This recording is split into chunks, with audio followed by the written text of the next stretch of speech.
Good morning, family. Good morning, good morning, good morning. Today is Wednesday. Let me get my old faithful here, Miss Nivea. I love it. You guys know that I use this shit every day, and it's like a staple. And then it's funny because people send me messages, be like, "Where that Nivea at?" Here's the Nivea. When I do this, you know I got some shit to say. Okay, it is 8:13 in the a.m. I am doing the Zumba class this morning at 9:45, but it prompted me to come on right quick because I had some shit to say. Anyway, I was just watching the news and they showed Rihanna and Chris Brown. I guess they were rolling around Beverly Hills in this Range Rover, and so they was taking pictures of them and shit. You know what I'm saying? Paparazzi, you know. And it prompted conversation for me on this morning because, I know a lot of people are up in airs and a lot of people have a lot of shit to say about their. Wait a minute, hold on. Let me make sure my shit is on deck because the haters is watching. You know what I'm saying? But anyway, um, well, that might be better. Is that better? That's better. Okay, and so anyway, but as I was watching that, and I know a lot of people are because the newscasters were saying, "Oh my God, how could she?" and all these types of things. Speaking of Rihanna, on why would she and how could she, allow this man back in her life after a rather tumultuous relationship. And so, I was sitting here and I was thinking, I've never been in an abusive relationship, physically abusive, where a man that actually, tied one on to me. I ain't never been in that. So I don't know what that is. But I have been in relationships where, abuse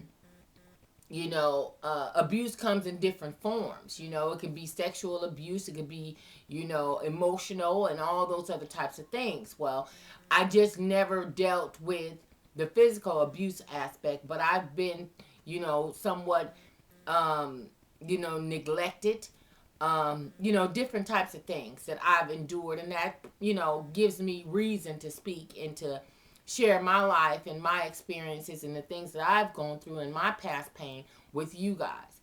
And so, on this particular topic here, I know a lot of people are up in airs because they're like, how could she and why would she and all these types of things in reference to this young lady. And I have to come on here and I have to speak my word on it. And I have to say, motherfuckers need to back down. For real. Motherfuckers need to back down, back off, get a grip, drop to a lesser charge, all that kind of shit. Because guess what? This is life. We are amongst the living, okay?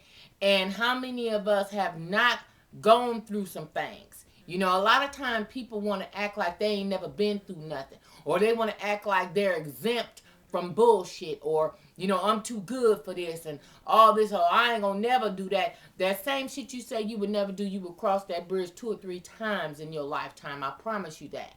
So I say on to the people, the naysayers and the and I can't believe this is some bullshit and all that other kind of shit. Get you some motherfucking business and stand in your truth.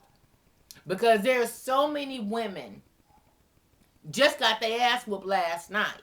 You know what I'm saying? But yet you gave that nigga some pussy at 145. So I don't need you going and saying that she's this, that, and some more of them when, everybody done been through some things. It's obvious that there's a love affair there. There was a love affair back then. Nobody was in the car with Rihanna and Chris Brown. Y'all know I got a mouthpiece on me. I talk a gang of shit. And it don't fall short with the nigga in my life. You know what I'm saying? So, and she seemed like she's, got a little spark going with her little ass too. So you don't know what the fuck she said to him in the car. I'm not, now, don't misunderstand me now. I'm not an advocate for Chris Brown because the nigga was wrong as two left shoes. Nigga, you what, about 6 feet? An old girl, I don't know how tall she is, but she looked like she's probably 103. So, irregardless of whatever she said, you didn't have to take flight. You know what I'm saying? But, still, nonetheless, she probably was in this nigga ear giving him all that boom, boom, wham, wham, boom, boom. And that nigga was like, bitch, bop, and pushed her motherfucking face right into that glass. I'm not saying it was right, you know what I'm saying? But I do know, as a woman that pushes my man to the limit, I pushes his ass to the motherfucking limit and will bomb on his motherfucking ass. Go back in the videos, you know what I'm saying? But anyway, I say that to say this. People should not pass judgment on other people. Okay, do not pass judgment because this young lady and this young man them found themselves back in a relationship together when this shit happens all the time. They just happen to be famous. You see what I'm saying? Their names and their life happen to be in lights, so people look upon them differently. But you know goddamn well Sherelle and Tyrell been, fucking and sucking and fighting and all kind of other shit in apartment 211, and motherfuckers is like keep on keeping on. But because it's Chris Brown and Rihanna, motherfuckers is looking at this like, how could she, how could he, and blah blah blah. Now the man done served his time, whatever little time he got. He done his community service. He done paid back his little shit, the restitution and whatever the fuck else they had him do, because California is cold blooded with that shit. So trust and believe, they didn't give this nigga no pass because his name is Chris Brown. So after he done all of that, now he done been with some other little bitches since then. Old girl from LA, Basketball Wives, and all these different little chicken strips he been fucking around with. And so, but still his heart was probably still with Rihanna, just like her. She was fucking with old boy, you know what I'm saying, Dodgers and all that other shit. But her heart and shit was probably still with Chris Brown. Absence make the heart grow fonder. You don't know what the fuck them niggas been texting and tweeting and whatever the fuck else they been doing at all this time, But see, a lot of times too, it's like the forbidden fruit. What you know that you can't have, you want it more. You know what I'm saying? So since the law and everybody else was keeping these motherfuckers away from each other, it was actually making them more solid and more trying to, more magnetic to come together. So, y'all, let me fix this shit here. It seems like this motherfucking shit trying to creep up. Hold on, y'all. Shit. Y'all know this motherfucking shit be like a hat. Anyway, but, what the fuck is this right here hanging out? Okay. But all I'm saying is this. Motherfuckers need to really get out of their business. Really. Allow these youngsters to find their way. Okay? We some old motherfuckers. We done been there, done that. We done whooped the nigga's ass. Nigga done whooped our ass. And then we turned around and we still cooking this nigga steaks and baked potatoes and motherfucking shrimps and shit on the side. All I'm saying is, this is just a part of life. This is what happens. And I think people need to really fall back. And if, as my mama used to say, he who have not sinned and all that kind of shit, how can the pot call the kettle and all that other kind of old shit, motherfuckers need to really stop it, for real. Because I know the blogs and shit finna eat this shit up. I know yesterday I saw a few things on Facebook and shit like that. I guess, they got a little song coming out or whatever the case. But, but still, allow these motherfucking youngsters to get through their shit. You know what I'm saying? This is how you learn, through trial and motherfucking error. Experience is the best teacher and all that other kind of shit. The nigga probably redeemed himself. You know what I'm saying?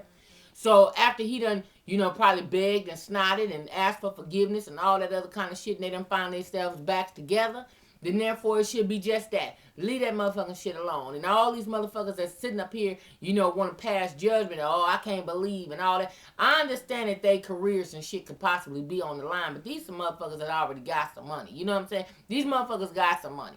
And after he done whooped that ass and all whatever else he done to her, this nigga still won a Grammy last week. So he's still making money. You understand what I'm saying? She's still, worldwide. You know what I mean? So they still got longevity enough in them to still, push forward past this. But see, motherfuckers need to stop passing judgment and allow these youngsters to handle their motherfucking business. On that note, deuces, I'm out. I can't do nothing but tell it like a T.I. is. That's all I know. I got to tell the truth. Motherfuckers can't stand the truth. A lot of motherfuckers don't want to see that or hear that because a lot of people are not standing firm in theirs. I'm standing firm in mine. I don't pass judgment about motherfuckers. I like to see things on both sides. I like to look at the good and the bad, and I, you know what I'm saying, and I can give you my own reaction after I done looked at all the shit. But still, nonetheless, I also know that we are amongst the living. And right now, motherfuckers is out here. I mean, if you can find somebody in your life that actually genuinely love you and you love them, what's the fucking problem? If you're two separate entities and you coming together, you're not going to like minds, even though they say like minds think alike, but you still going to have some clashes. Anytime I hear a motherfucking relationship or I hear a couple say, oh, we ain't never fought, we ain't never been through no changes, we ain't never did this, we ain't never did that, then guess what, bitch? You ain't gonna know how to deal with it when some shit happen. Hello? You ain't gonna be able to do, you ain't gonna be able to digest the fact that this nigga that you feel like your pussy got him on lock. When you feel it right, finally realize he been fucking with Felicia, you ain't gonna be able to deal with that shit. Why? Because you're not looking at, okay, this could possibly happen. Though I love him, I love the fuck out of him, but he's still a man. So that's a whole nother topic. I don't want to get into all of that, but I just want to come in and get my little spin on this Chris Brown Rihanna situation and tell motherfuckers fall the fuck back. You know goddamn well you dealing with a nigga that just took your food stamps 2 weeks ago. Don't fuck with these motherfuckers right here on what they got going on. You know goddamn well motherfuckers done got their checks on the first and the third and shit. You had to give half of that shit to that nigga, didn't you? So, but now that you done seen Chris Brown and them, motherfuckers want to transfer their aggression. They want to get away from what the fuck they going through and then start talking about some other shit. Oh, we ain't talking about my shit right now. We ain't talking about that. Chris Brown what? Rihanna who? What's happening with them niggas? Okay, I got that. But still, nonetheless, allow these youngsters to find their way. On that note, deuces, I'm out. I'm trying to get to the gym. I got to do something with this motherfucking hat. I just threw some shit on. I'm just being honest with you. I threw some shit on because I was looking like a motherfucking man a while ago. I was like, oh shit, these motherfuckers I already think I'm bitch peculiar. Let me throw this hat on, come on here, because I got my hair braided to the back. So I was like, let me throw this on right quick to come on and get my little spin on this right here. Anyway, on that note, family, deuces, I'm out. I love you guys. You guys have a good day. Bye-bye.